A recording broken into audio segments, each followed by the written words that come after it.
I'm Maggie Fox. I spent 21 years with Reuters as a reporter, first covering sort of general politics and conflict, and then later on covering health and science. Most recently, I was working at NBC News as a health and science writer. I'm now writing a book on healthcare in the U.S. What I think is most important about an interview is once you've secured somebody, and there's different ways to do that, of course.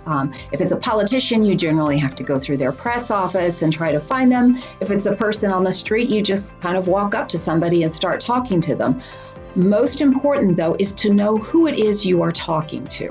And if it's somebody you should already know who they are, you should be prepared for that. I've been in press conferences where people asked the Chinese foreign minister to spell his name. That's a complete lack of preparation, and there's no excuse for that. If you're in a group situation especially, you're going to be limited in the number of questions that you have, and so you should make sure that you use those questions well. People don't organize their thoughts logically. They often won't tell you a story in the order that you need to use it as a journalist. So it can sometimes take asking them 3 or 4 times before they kind of get their thoughts in order. You have to be prepared for that. And especially if you're trying to capture the interview on audio or video, in order to get it in a usable format, you may have to ask a few different times in a few different ways and ask people to repeat themselves. With politicians, generally, you don't have to do that. They're used to working in sound bites. A lot of researchers are used to talking to people, especially I tease them if they're very clear up front. I say, I think you must teach undergraduates. And you can often tell them, talk to me as if you're teaching an undergraduate course, or I used to say, talk to me as if you're explaining it to your mother, but nowadays everyone's mother has a PhD too. So I say, this is your neighborhood cocktail party. You're talking to your neighbor who is in a completely different field. How would you explain it to them?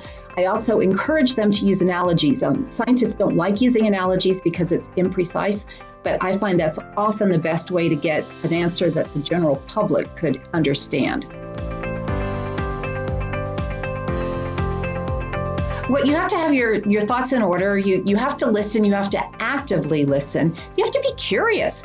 A lot of people get caught up in their own questions. Everyone's seen the speeches that get made at sort of White House press conferences. If you preface your question with too much background, you're going to distract the person you're interviewing and give them more opportunities to evade your question or to answer the question that they want answered, or to try honestly to answer your question, but they're so confused by how many words you used. I would say be simple, be forthright, and think about the answer that you're looking to get. Well, sometimes that's the best situation because you have to just be honest and say, look, I don't know anything about this. Explain it to me. I think sometimes reporters feel like they have to look like they're experts or look like they know a lot about it already. I don't think that's necessarily true. I think it's okay to say, hey, this is really confusing. Please explain it to me. Please explain it to me is sometimes the very best question that you can ask.